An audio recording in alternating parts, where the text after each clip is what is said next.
오늘은 탕부 이야기 5강 진정한 형이 날 찾으러 이 땅에 오셨다에 대해서 알아보기로 합니다.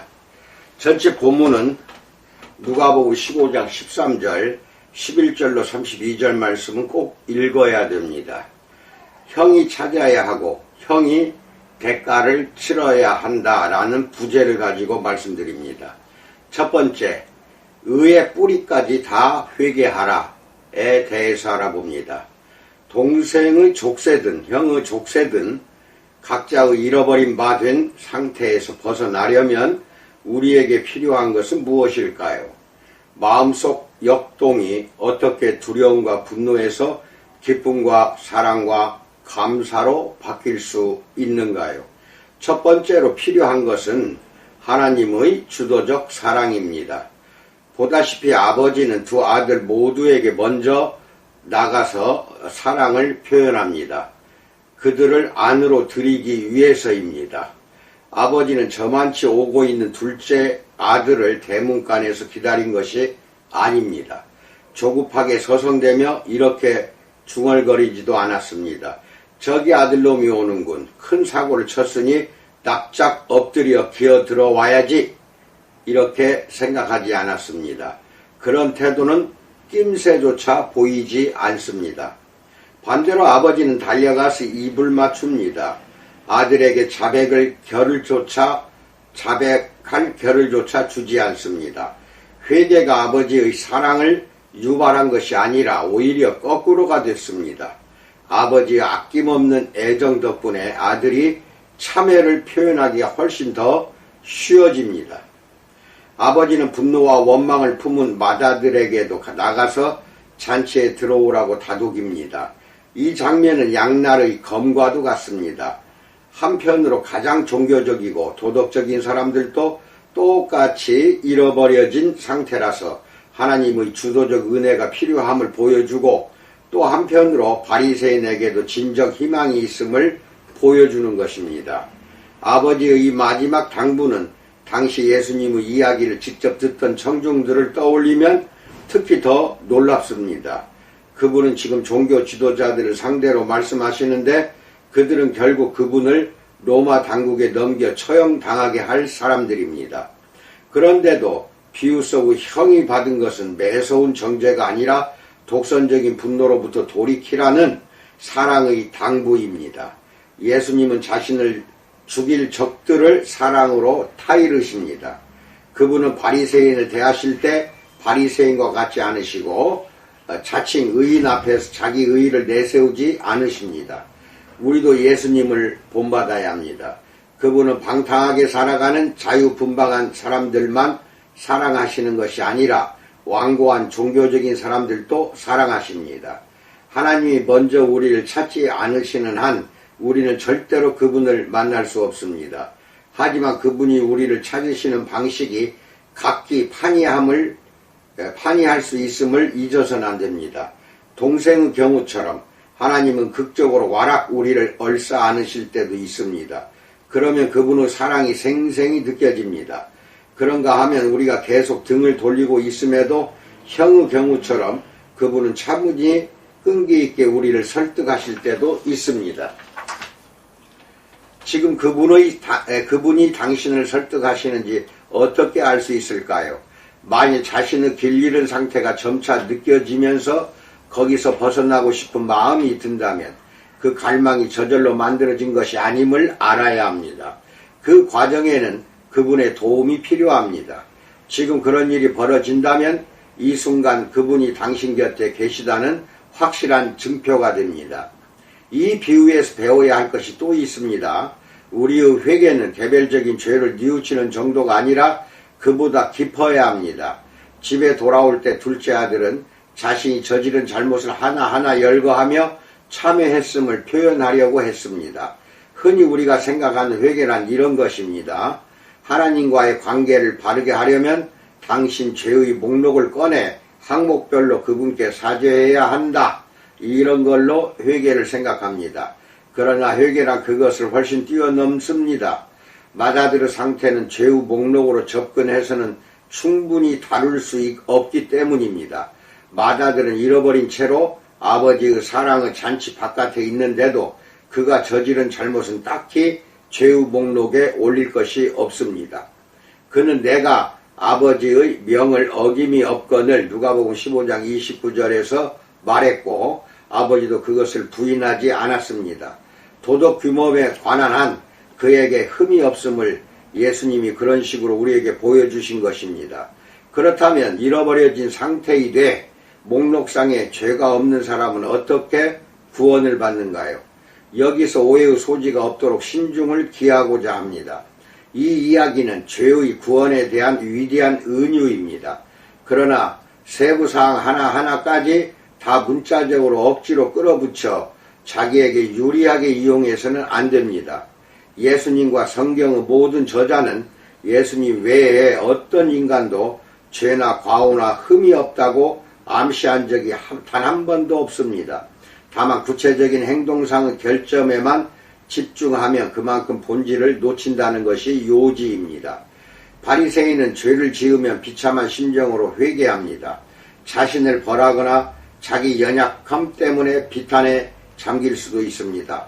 그러나 그것이 끝나면 그들은 여전히 형입니다. 참회와 뉘우침도 자력권 사업의 일환일 뿐입니다.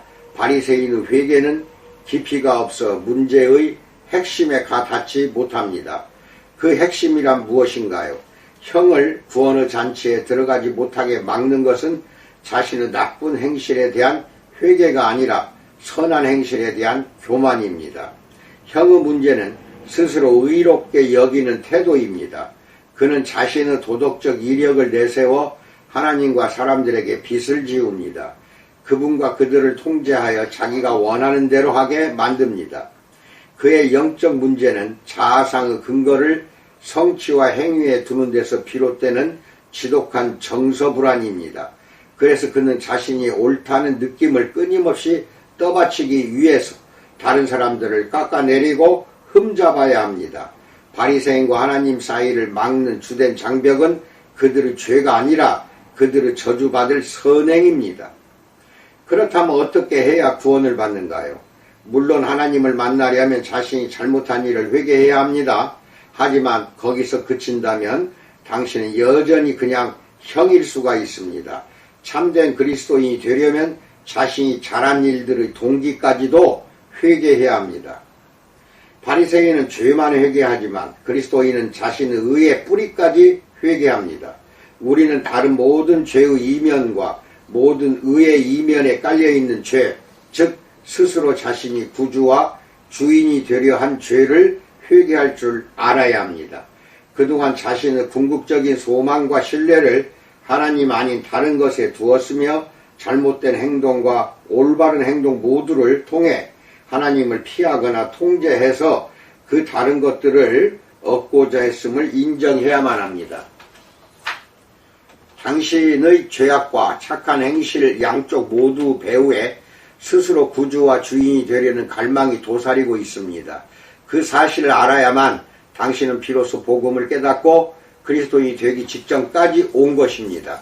악행의 해법이 단지 선행이 아님을 깨달았다면 문턱까지 이른 셈입니다. 거기서 내처 안으로 들어가면 모든 것이 달라집니다.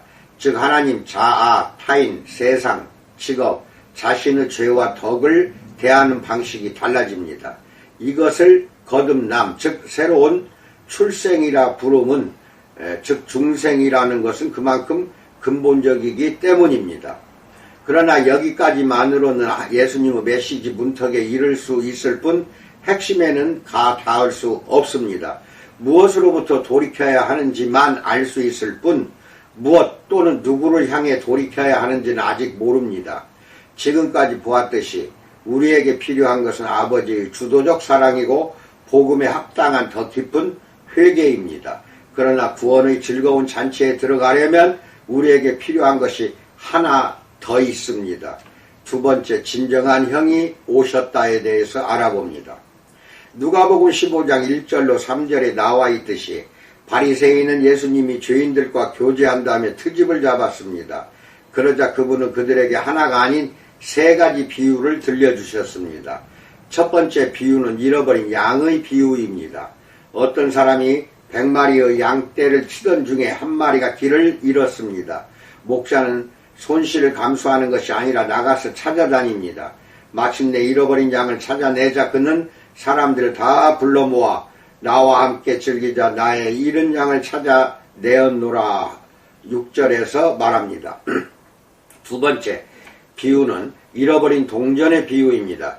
비유 속의 여자는 집에 있던 은화 10개 중 하나를 잃어버립니다. 그녀 역시 손해를 보았다고 체념하기는커녕 등불을 켜고 집을 쓸며 찾아내기까지 부지런히 찾습니다. 8절 마침내 찾아내서 친구들과 이웃들을 불러 나와 함께 즐기자 잃은 드라크마를 찾아내었노라 라고 말합니다. 세 번째 비유는 우리가 지금까지 공부한 잃어버린 아들의 비유입니다. 세 이야기의 유사성은 명백합니다. 비유마다 양, 동전, 아들 등 무언가 잃었다가 도로 찾습니다. 그리고 이야기마다 잃었던 것을 되찾은 데 대한 흥겹고 기쁜 잔치로 끝납니다. 그러나 세 번째 비유와 처음 두 비유 사이에는 한 가지 극명한 차이가 있습니다. 처음 두 경우에는 누군가가 나서서 잃어버린 것을 부지런히 찾습니다. 찾는 이들은 그 무엇에도 한눈을 팔거나 아랑곳하지 않습니다. 이윽고 세 번째 이야기로 넘어가서 잃어버린 아들의 공경에 대해 들을 때쯤이면 당연히 우리는 이번에도 누군가가 찾아 나설 것을 예상합니다. 그런데 그를 찾아 나서는 사람이 아무도 없습니다. 예수님이 일부러 허를 찌르신 것입니다. 새 비유를 나란히 병치하심으로써 그분은 경청하는 이들에게 이런 의문을 유발하십니다. 잃어버린 아들을 찾아 나섰어야 할 사람은 누구일까? 라고 생각하도록 만듭니다. 예수님은 성경을 속속들이 아셨으므로 맨 앞에 나오는 가인과 아벨이라는 다른 형제의 이야기도 아셨습니다. 그 이야기 속에서 하나님은 분노에 찬 교만한 형에게 말씀하십니다. 네가 내 동생을 지키는 자니라 라고 말씀합니다.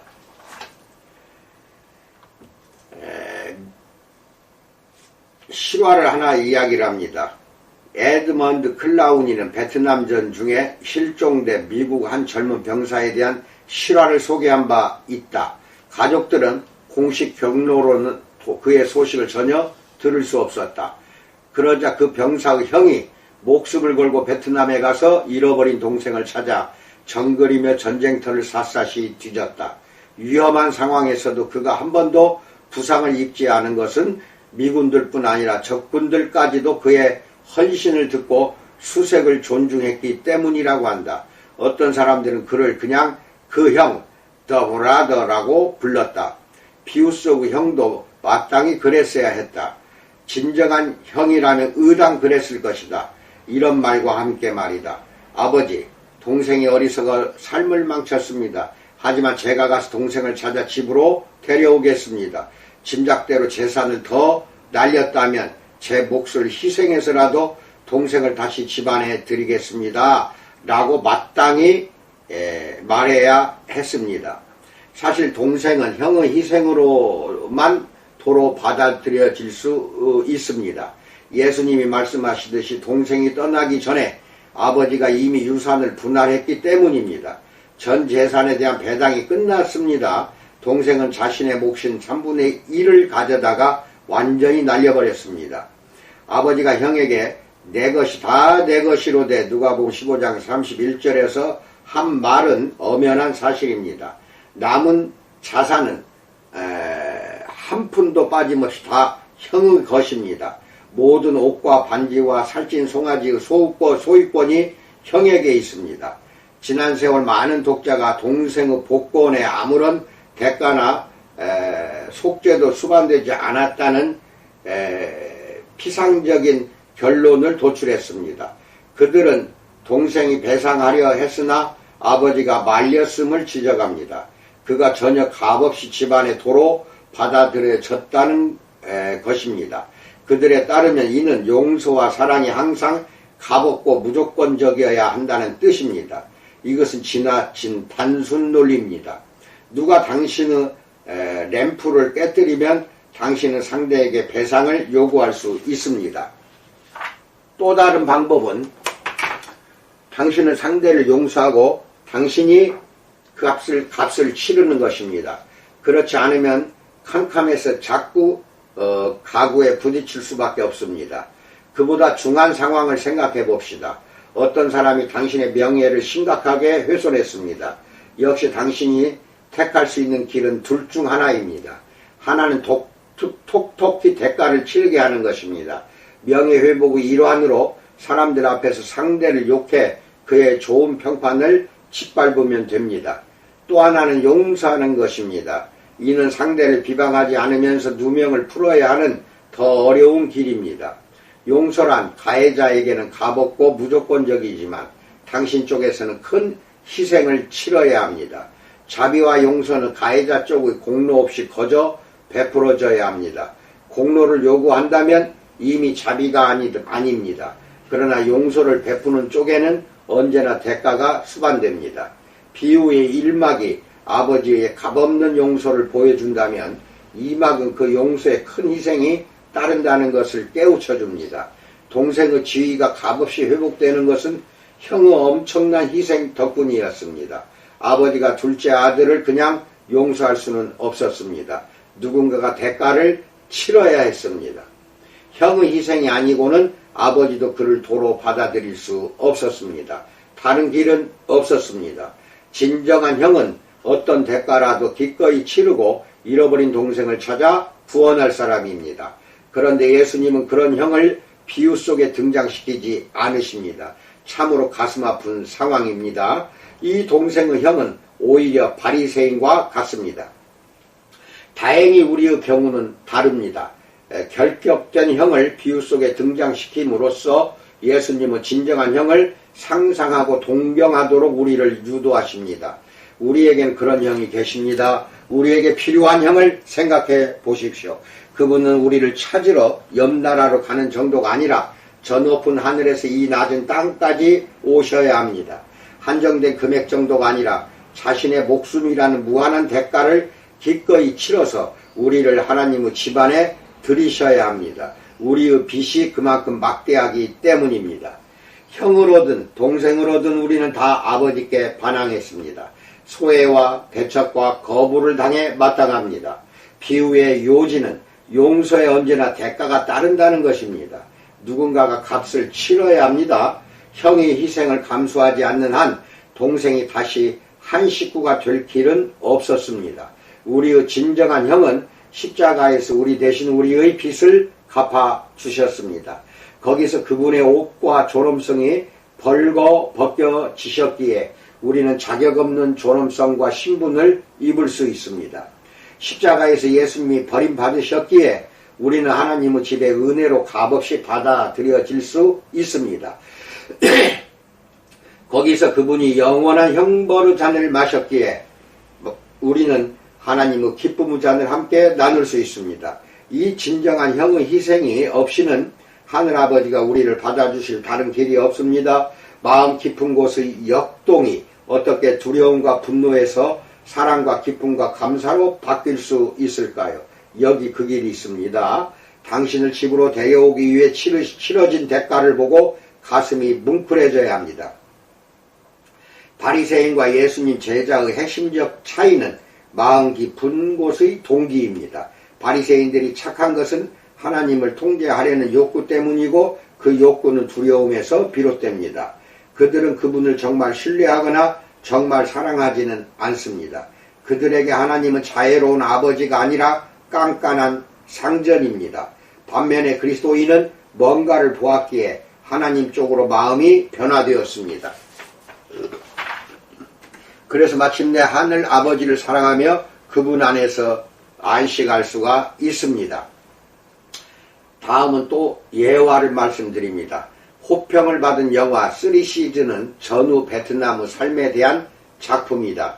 그중 한 이야기에 자전거 인력거를 끄는 하이와 아리따운 매춘부 렌이 등장한다. 두 사람 다 못다 이룬 간절한 소원이 있다. 하이는 렌을 사랑하지만 그녀를 호텔로 데려갈 돈조차 없다. 지독히도 가난한 내는 그녀의 시선으로 봤을 때 낙원과 같이 빛나고 안락한 고급 호텔에서 살기를 꿈꾸지만 거기는 그녀가 몸을 파는 곳일 뿐 정작 투숙해 본 적은 한 번도 없다. 매춘으로 돈을 벌어 돌파구를 만들고 싶어도 그 일은 오히려 그녀를 짐승과 노예처럼 비참하게 만들 뿐이다. 얼마 후 하이는 인력거 경주에 나가 우승한다. 상금으로 렌을 호텔에 데려가 숙박비와 하대를 치른 그는 뜻밖에도 그녀가 잠드는 모습만 보고 싶다고 말한다. 돈의 힘으로 그녀의 육체를 범한 게 아니라 그녀에게 평범한 하루를 보낼 자리를 사주고 이로써 어딘가에 소속되고 싶던 그녀의 갈망을 채워준 것이다. 처음에 렌은 하이가 이것으로 자기 발목을 잡으려는 줄 알고 이런 은혜에 심한 거부감을 느낀다. 그러나 그가 돈으로 그녀를 농락하는 게 아니라 섬기려는 게 분명해지자 그녀도 차츰 달라진다. 매춘의 삶으로 다시 돌아가기가 불가능해진다. 많은 것이 우리를 해당시켜 줄 듯 보였으나 우리는 바로 그것의 노예가 되어 있었다. 세상의 모든 힘을 소유하신 예수 그리스도가 그런 우리를 보시고 자신의 영광을 비워 종이 되셨다. 그분은 광대무변한 자신의 본체를 버리시고 친히 목숨을 바쳐 우리의 죗값을 치르셨다. 그리하여 우리 마음이 안식할 수 있는 유일한 곳인 아버지의 집을 우리에게 사주셨다.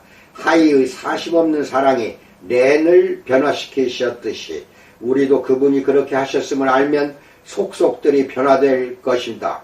그런 분께 어찌 스스로를 바치고 싶지 않겠는가. 이타적인 사랑은 하나님을 향한 우리 마음속에 불신을 허물어뜨린다.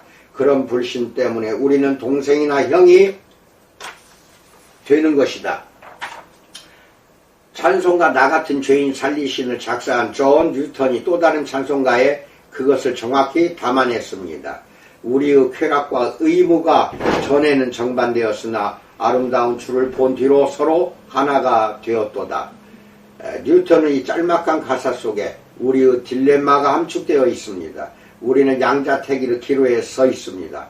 한쪽은 동생처럼 하나님을 떠나 우리 마음의 욕심을 쫓는 길이고 또 한쪽은 형처럼 욕심을 억압하고 도덕적 의무를 다하는 길입니다. 그러나 십자가에서 큰 희생과 대가를 치르신 예수님의 사랑이 이것을 바꾸어 놓았습니다. 그분이 우리를 위해 이루신 아름다운 일을 보면 그것이 우리 마음을 그분께로 이끕니다. 여태까지 온갖 엉뚱한 데서 찾으려 했던 사랑과 위대함과 위안과 영광이 바로 그분께 있음을 깨닫습니다. 이 아름다움은 우리의 두려움도 없애줍니다. 온 우주의 주가 그런 일을 대신 당하실 정도로 우리를 사랑하시는데 우리가 두려워할 게 무엇이겠습니까? 아름다운 주를 보는 정도만큼 우리는 동생이나 형을 만들어내는 두려움과 결핍으로부터 해방될 것입니다. 존 뉴턴의 친구인 시인 윌리엄 카우퍼는 이 개념을 다른 찬송가에 이렇게 표현했습니다. 율법을 성취하신 주를 보고 주의 용서의 음성을 들으면 노예가 변해 자녀가 되고 의무가 변해 기쁨이 되네. 우리는 자신의 필요를 인정하고 믿음으로 안식하고 우리의 진정한 형이신 예수 그리스도가 이루신 일을 경이롭게 바라봐야 합니다. 그러기 전에는 결코 동생이나 형의 상태에서 우리는 벗어날 수가 없습니다. 아멘. 이상입니다. 오늘 강해나 이 설교 말씀은 우리 신학생들, 목회자님들 뿐 아니라 제가 소속된 한기총회 모든 목회자들 또 동역자들, 선후배 목회자들 다 같이 들어보시고 지금 당면한 한기총회 문제를 잘 화합하고 서로가 화합하고 풀어내시기를 간절히 축원드립니다. 주님은 우리 모두를 죄인으로 알고 있습니다. 그래서 우리를 구원해 주신 것이지 우리가 의인이라면은 주님이 오실 것도 없었고 구원해 주실 필요도 없습니다. 또 우리는 누구를 고소하고 누구를 또 가해할 권한이 없습니다. 그거 잘 알고 계시고 온전히 예수님의 마음으로 돌아가서 서로가 화합하는 아름다운 장면을 꼭 보고 싶습니다. 꼭 보고 싶습니다. 여러분 간곡히 부탁합니다. 사랑과 평화가 우리에게는 최고 목적이 돼야지 그 이상도 그 이하도 아무 필요 없습니다. 늘 우리 주님의 은총 속에서 평안의 복을 누리시기 바랍니다. 감사합니다.